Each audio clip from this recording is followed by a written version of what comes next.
अस्सलामु अलैकुम वरहमतुल्लाहि वबरकातुहू। मैं हूँ आपके साथ इंजीनियर मोहम्मद एहसान। मैं आपको आज बताने वाला हूँ कि जो है पेंटाग्राफ की सेटिंग किस तरह से की जाएगी, किस तरह से की जाती है, पेंटाग्राफ में क्या क्या प्रॉब्लम आती है, क्या क्या नहीं आती है। तो मैं आपको समझाऊँगा तरीक़े से एक एक चीज़। तो हमने एक मशीन खोली हुई है, देखिए ये 400 800 1200 मशीन है। ये हमने पूरी मशीन खोली हुई है, बिल्कुल जैसे पूरा ही पेंटाग्राफ तरीक़े से काम करने के लिए। ये इसके चैनल वगैरह हैं,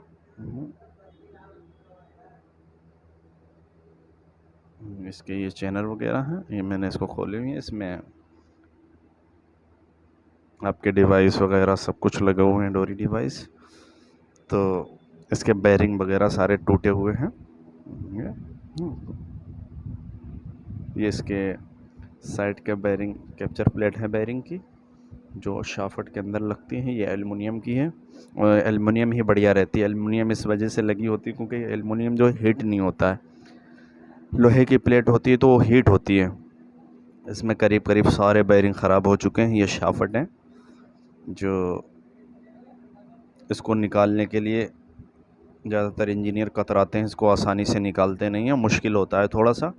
ये मोटर की दोनों शाफ्टें हैं पीछे की, क्योंकि 400 800 1200 मशीन है तो इसलिए 10 फीट की कम से कम 10 से 12 फीट 15 फीट शाफ्ट की लेंथ होती है। तो इसमें 5 बेल्ट 6 बेल्ट 7 बेल्ट ऐसे ही होती हैं। तो ये बेरिंग वगैरह देखिए, ये ज़्यादा चलाने की वजह से ये सारे बेरिंग ख़राब हैं टोटल। तो ये सारे के सारे बेरिंग ख़राब हैं। तो हमारा सारा सामान करीब करीब आ चुका है। अब हम चेक करते हैं। देखिए ये बेल्ट है, हम ज़्यादातर यही बेल्ट डालते हैं। इसमें कंपनी मायने नहीं रखती, क्या कंपनी है क्या नहीं है ज़्यादातर, लेकिन बस ये मायने रखता है कि ये कपड़े वाली होनी चाहिए। करीब करीब सबकी क्वालिटी एक जैसी है, चाहे वो G9 की हो या BS की हो या कोई और कंपनी हो। करीब करीब वो सारी कंपनियां एक जैसी हैं, इसमें कोई क्वालिटी ख़ास मायने नहीं रखती है, किसकी क्या क्वालिटी है क्या नहीं है, सारी एक जैसी क्वालिटी है। हाँ, एक बेल्ट में थोड़ा सा फ़र्क होता है, जिसको कहते हैं RPP बेल्ट में क्या होता है, जैसे इसके दांते गोल हैं, उसके हल्के से दांते जो होते हैं गोल होने की बजाय थोड़े से दांते उसके चपटे होते हैं, बिल्कुल गोल नहीं होते उसके होते हैं थोड़े चपटे, वो होती है RPP। तो वो ज़्यादा बेस्ट क्वालिटी रहती है। ये थोड़े से गोल दांते हो तो उसके थोड़ा सा ऊपर से पकड़ बनाने के लिए अच्छे गोल दांते होते हैं, बस उसमें इसमें ये फ़र्क होता है और कोई भी नहीं। ये ज़्यादातर कपड़े की बेल्ट लगाते हैं, इस वजह से ये खिंचती नहीं है। और ये है WD-40 स्प्रे, पहले भी हम इसको वीडियो में बता चुके हैं शायद। ये है WD-40 स्प्रे। तो इस स्प्रे को जो है हम जहाँ शाफ्ट पे, बेरिंग पे, मोटर, नट बोल्ट, जहाँ जहाँ भी नट बोल्ट ऐसे होते हैं जंग खा जाते हैं, कई कई साल से खुलते नहीं, तो हम इसको वहाँ पर स्प्रे को मारते हैं। तो एक दिन पहले मार देते हैं, दूसरे दिन जब नट बोल्ट वगैरह खोलते हैं तो वह आसानी से वो खुल जाते हैं। तो ये WD-40 आप भी यूज़ कर सकते हैं इसको। ये स्प्रे जंग के लिए बहुत बेहतरीन चीज़ है। और बेरिंग के मामले में आपको बताता हूँ, ये है बेरिंग कॉलर, और ये बेरिंग है। आजकल ज़्यादातर मार्केट में छाया हुआ है फिक्स वाला बेरिंग, फिक्स लोगों को बड़ा पसंद आ रहा है। फिक्स लगाइए जी, फिक्स। ये कॉलर इस बेरिंग के अंदर फिक्स होता है, ठीक है। ये देखिए इसका नंबर है 6904। तो फिक्स वाले में क्या प्रॉब्लम होती है, फिक्स वाला बेरिंग जो है वो उसका कॉलर तो बहुत मोटा होता है, लेकिन वो बहुत जल्दी ख़राब हो जाता है क्योंकि एडजस्टमेंट उसके अंदर बिल्कुल भी नहीं होती है। तो इसलिए मेरा यही कहना है, किसी भी इंजीनियर से आप काम कराएं, सर्विस कराएं, तो जो आप कॉलर वगैरह लगवाएं तो वो अलग से ही लगवाएं। ये अलग से ही कॉलर ज़्यादा बेस्ट है, क्योंकि ऐसा ना हो कि जो है उसमें फ़िक्स वाला लगा दें तो उसमें वो फ़िक्स भी नहीं बैठता, प्रॉब्लम आती रहती है मशीन में। तो इसलिए बहुत जल्दी बेरिंग वगैरह ख़राब हो जाता है। तो ये हम अलग अलग ही लगाएंगे। तो ये और बेरिंग है मशीन में पेंटोग्राफ के।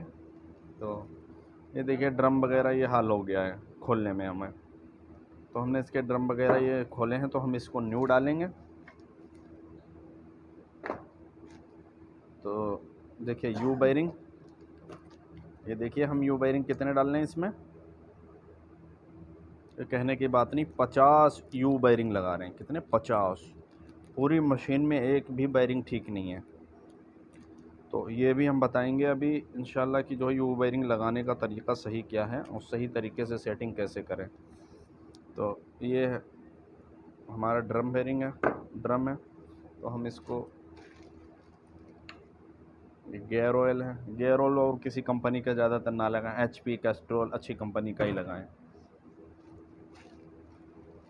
बाकी ये देखिए इस बेरिंग का नाम है, ये आपका इसमें चलता है जिसे चूल्हा बोलते हैं। तो ये 6000 का बेरिंग है।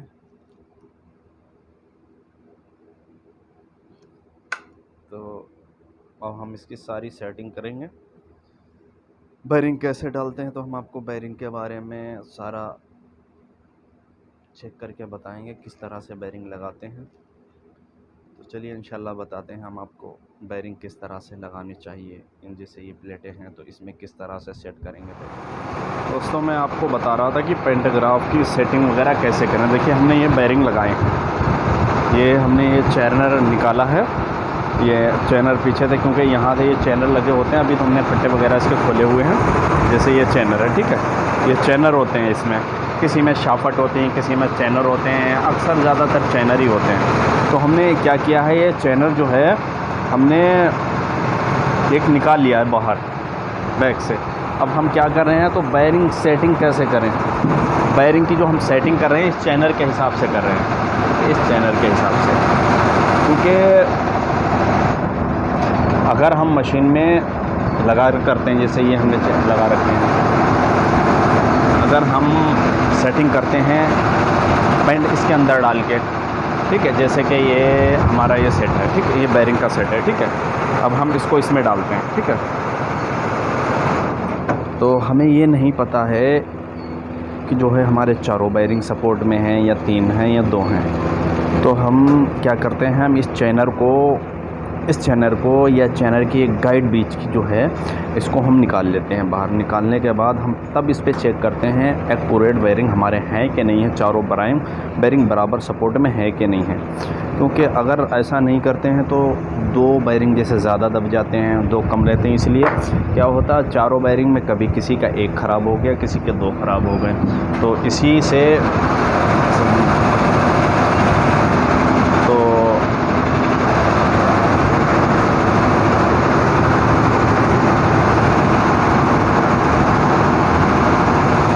जैसे कि ये हमारी गाइड है, जैसे ये हमारी गाइड रखी हुई है, ठीक है। अब हम क्या करते हैं, जैसे कि ये हमारा कैप्चर प्लेट है, ठीक है,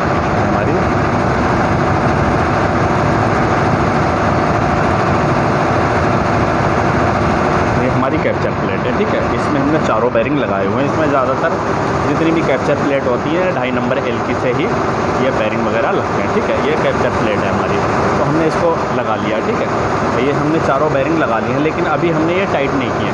अब हम क्या करेंगे, जैसे कि देखिए बताते हैं हम आपके, ये हमारी, ठीक है। अब हम इसको साइड से डालेंगे, ठीक है। ये हमने इसको साइड से डाल लिया, ठीक है, इस तरह से। तो क्या उल्टी करके ही डालेंगे हम इसको, क्योंकि हमारे पेंच जो कट है गोलाई, जैसे हम आपको दिखा दें, ये होल जो है ये इसमें पेंच आता है। तो ये कैप्चर प्लेट जो चलती है वो ऐसे चलती है। अगर हम ऐसे डालेंगे तो हमारे बेरिंग नीचे चले गए तो हमें दिक्कत होगी। तो ठीक है, हम इसको चलिए ऐसे सीधी प्लेट डालते हैं पहले, ठीक है। ये हमने सीधी प्लेट डाली, ठीक है, ये हमने सीधी प्लेट। अब हम इसको उल्टा कर लेते हैं। अब हमने इसको उल्टा कर लिया, ठीक है। अब हम इसको बीच में लाके इसको चेक करेंगे बेरिंग इसका, ठीक है। देखिए जैसे कि एक बेरिंग नहीं चल रहा है तो हम इसको यहीं पे खोल के सेट कर लेंगे, ठीक है। तो ये ठीक है। अब हम इसको चेक कर रहे हैं कि देखें अब हमारे चारों बेरिंग चल रहे हैं, जैसे नहीं चल रहे। देखिए अब आप देखें, ठीक है, देखिए अब ये क्या हो रहा है कि हमारे ये 3 बेरिंग चल रहे हैं। उससे कितने बेरिंग चल रहे हैं, ये ध्यान दे पाए 1 2 3, लेकिन एक बेरिंग हमारा ये नहीं चल रहा है, ठीक है। ये देखिए ये नहीं चल रहा, तो हमारा ये, अब हम क्या करेंगे इसको, अब हम इसको लूज़ कर लेंगे, ठीक है, क्योंकि ये बेरिंग हमारा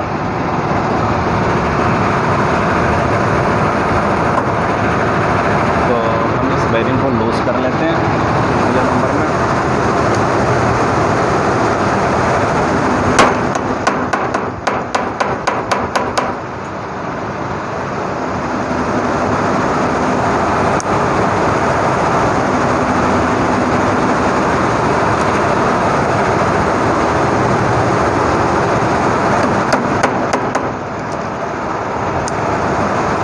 अब हम क्या करेंगे, इस बेरिंग को निकाल देंगे।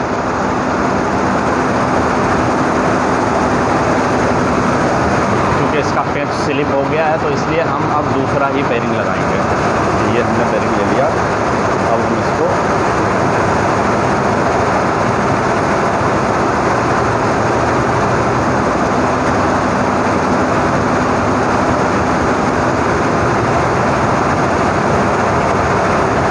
क्या करेंगे, इसकी पहले कैप्चर प्लेट को घुमाएंगे, ठीक है।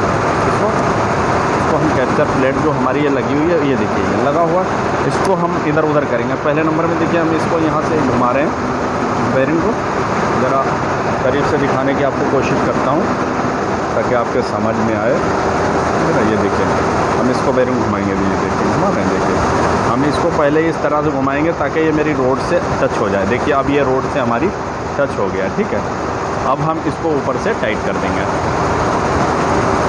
ये हमारा ये कैप्चर प्लेट, अब हमने इसको नीचे पकड़ लिया, अब हमने ऊपर से इसको टाइट किया। अब इसको ये भी चेक करना में जाम तो नहीं हो रहा है ये, ठीक है। अब ये देखिए हमारे चारों बेरिंग है ठीक चल रहे हैं। अब हम इसको फुल टाइट करेंगे।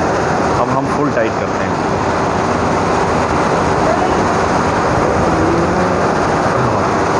अब हमने फुल टाइट किया। टाइट करने के बाद चेक करना है अब हमें चारों बेरिंग चल रहे हैं, हाँ ठीक है, हमारे बेरिंग चल रहे हैं, ठीक है। अब हम इसको भी टाइट कर देते हैं, ठीक है। अब हमने इसको बाहर निकाल लेना है, ठीक है। अब हमने इसको बाहर निकाला प्लेट को, अब अच्छे से टाइट कर लिया हमने, ठीक है। बहुत बेहतरीन ये टेक्निकल पॉइंट आपको बता रहे हैं। जो बेरिंग लगाने का सही तरीका है वो यही है, ठीक है।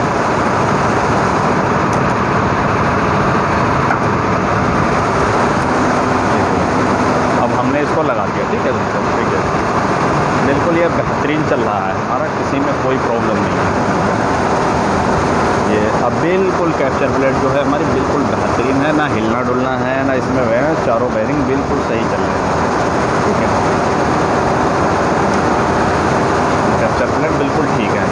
तो उम्मीद करते हैं कि आपको ये बिल्कुल समझ में आया होगा कि यू बेरिंग जो डालें वो इसी तरीके से डालें ताकि बाहर इस कैप्चर प्लेट को निकाल लें, तो आपके समझ में आ जाएगा। ये देखिए ये सारे बेरिंग बेहतरीन ये बेरिंग चल रही है। ये सारी पूरी मशीन की कैप्चर प्लेट हैं, तो इसी तरह से एक एक करके आप चेक कर लें। देखिए बिल्कुल सही चल रही हैं, ये बिल्कुल ठीक है, ठीक है।